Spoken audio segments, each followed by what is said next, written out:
दौंड तालुक्यातील दहेटणे येथून एका 11 महिन्याच्या मुलाला बिबट्याने उचलून नेलं। ज्यावेळी बिबट्या त्या चिमुकल्याला उचलून घेऊन जात होता त्याच वेळी आई तिथे उपस्थित होती। आईच्या समोरच त्या बिबट्याने लहान लेकरावर झडप घातली आणि पळून घेऊन गेला। पुढे काय घडलं संपूर्ण व्हिडिओ पाहण्यासाठी तुम्ही आताच्या एस स्पोर्ट्स या चॅनेलला सबस्क्राईब करा आणि अपडेट देखील राहा। दहेटणे येथील बापूजी बुवा वस्ती येथे ही घटना घडली। यावेळी बीसी कुटुंबीय बकऱ्यांच्या वाड्यावर होतं। त्याचवेळी 11 महिन्याच्या मुलाला बिबट्याने उचलून नेलं। बिबट्याने ज्यावेळी त्या मुलाला उचलून नेलं त्यावेळी त्याची आई देखील तिथे होती। तिने डोळ्यादेखत मुलाला बिबट्या नेत असल्याचं पाहिलं। त्यावेळी तिने आरडाओरडा सुरू केला, मात्र काहीच फरक पडला नाही। तेव्हा ही आई त्या बिबट्याच्या मागे धावत गेली, पण तरीही तिच्या हाती काही लागलं नाही। शेतात तो बिबट्या गायब झाला। आईने आरडाओरडा केल्याने आजूबाजूला असलेले लोक तिथे जमा झाले। त्यानंतर तिने झालेला सर्व प्रकार गावकऱ्यांना सांगितला। सगळीकडे भीतीचं वातावरण पसरलं।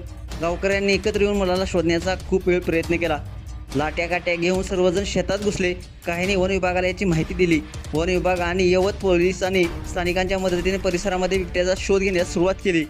मात्र संध्याकाळी 6 वाजेपर्यंत तरी या चिमुकल्याचा कसलाच थांगपत्ता लागलेला नाही।